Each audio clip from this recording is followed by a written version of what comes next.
Hello and welcome to the Capitol Report on NTD Television. I'm Steve Lance. The debt ceiling agreement struck between President Biden and House Speaker Kevin McCarthy today facing its first test in Congress. Can it proceed as lawmakers on both sides of the aisle are voicing frustration? NTD's Iris Tao brings us more from the White House. The debt ceiling deal struck between President Biden and House Speaker Kevin McCarthy comes only after months of standoff and weeks of very intense negotiations.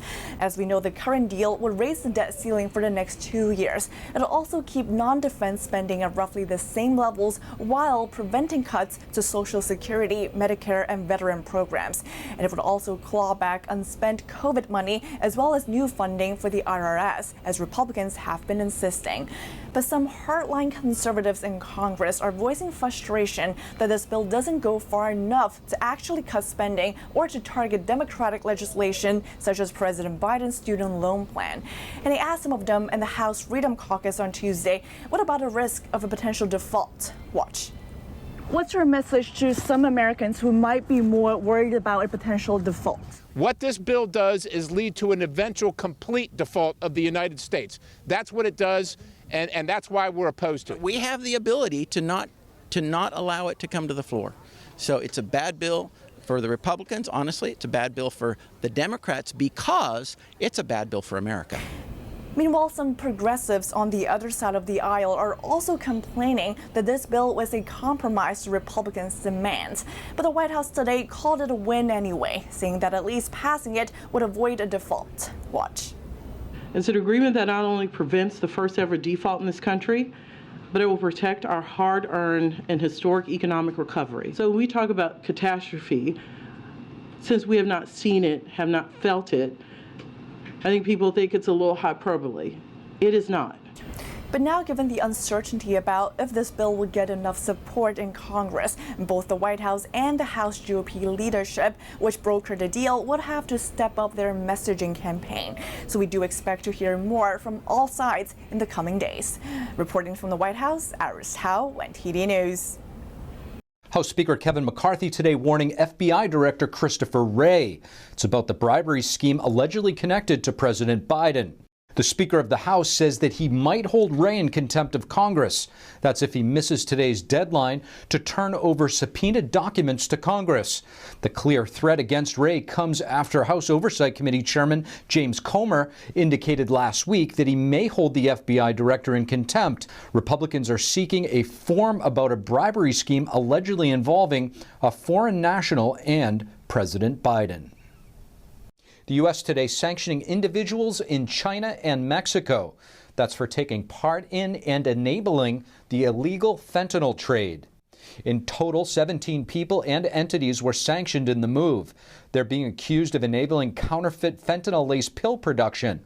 The businesses and people are allegedly involved in the sale of pill press machines. The machines can impress counterfeit trade markings onto illicitly produced pills, often laced with fentanyl and destined for the U.S. The rate of drug overdose deaths involving fentanyl more than tripled in the United States from 2016 through 2021. And our next guest joining us will explore the Chinese Communist Party's nefarious economic practices. Robbie Saunders is the National Security Advisor at Coalition for a Prosperous America, and we're happy to have her on to discuss. Robbie Saunders, thank you so much for joining us. Great to be on. Of course, Robbie, how concerning is it to you the CCP's utilization of its economic power to influence U.S. policy decisions and advance its interest with relation to our country? It's a huge concern, and it's what I fortunately get to spend all day working on and trying to solve. And we've recently seen, increased action by other allied countries as well, who share the same concerns that we have here at home. But I think it's the leading policy issue of our day and the thing that we can't afford to get wrong. If you could sort of tell us how the CCP uses this economic coercion to advance their agenda against the U.S., are there specific examples the American people should be knowing about? Absolutely, Steve. Top of mind is, IP theft.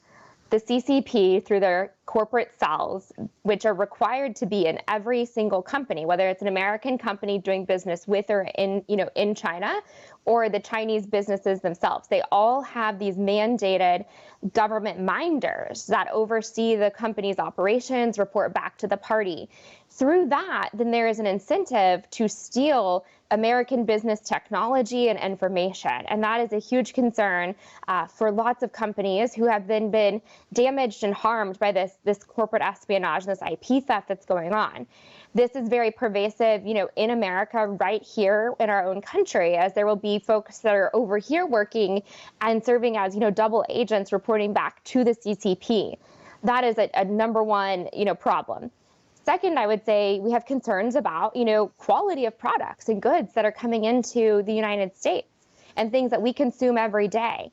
And there's a lot of, duplicitousness and a lack of really consumer awareness ongoing about what is actually in their goods that they're buying, or what's in their medicine that they're taking, or what they might be, letting into their own homes, what they're buying online.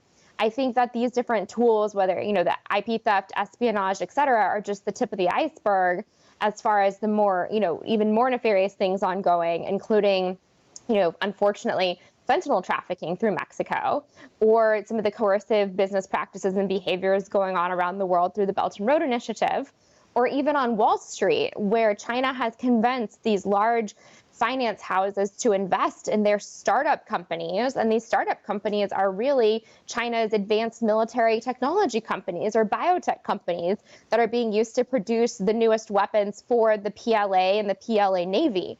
And so on an economic front, China just doesn't quite play by the same rules that the rest of the world does. And we've seen, this time and time again, whenever they get upset about something, they'll retaliate through economic means rather than, diplomatic means.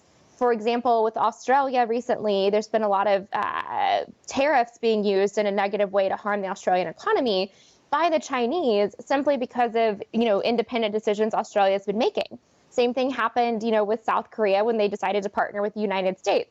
Tariffs were brought to bear in a retaliatory manner for something that was non-trade related. We support, and personally I support, strong trade measures in defending American interests, but trade and economic decision-making should be used in the economic decision-making space, not weaponized wrongfully to retaliate against something that was a diplomatic decision or a different matter that should be handled by other means. So I hope this helps to kind of illuminate the problems that we're really facing. And there's a lot of tools that policymakers could be using to strengthen, America's own abilities to protect our marketplace and help the individual consumer, and the individual business owner. But right now, it seems like things are a bit slow in Congress to really, finish the policy process to get to where we need to be from an economic perspective to help protect and insulate us from some of this kind of coercive and aggressive behavior spearheaded by the CCP. Wow, Robbie, you highlight a lot of very concerning issues. I mean, I guess some people say that one silver lining, I guess you could say, to the pandemic was that it opened up the world's eyes to the nature of the CCP to a certain degree. One thing comes to mind, they held back information when the pandemic was spreading throughout China, but they also manipulated the global supply chain during that time. Are there any concerns that they could, act in a similar way in the future? Oh, absolutely. Right now, we have such an over-reliance on China for everything, whether it's component parts for our ammunition, for our military technology, whether it's for pharmaceuticals, as I mentioned earlier, basic things, tennis shoes and everyday household items, but also things like essential, medicines and smartphones and technology we just really can't live without. And so they could, in theory, hold us and others hostage by withholding exporting these goods should the U.S. make a policy decision or do something else that China doesn't like. And so what we need to do is think about where we could find other ways to get these goods, these products, reshoring is a common phrase, or nearshoring or friendshoring. Robbie Saunders, really appreciate your perspective. Thank you. Thank you, Steve. Thank you for watching the Capitol Report. If you want to see our full broadcast, check us out at epochtv.com.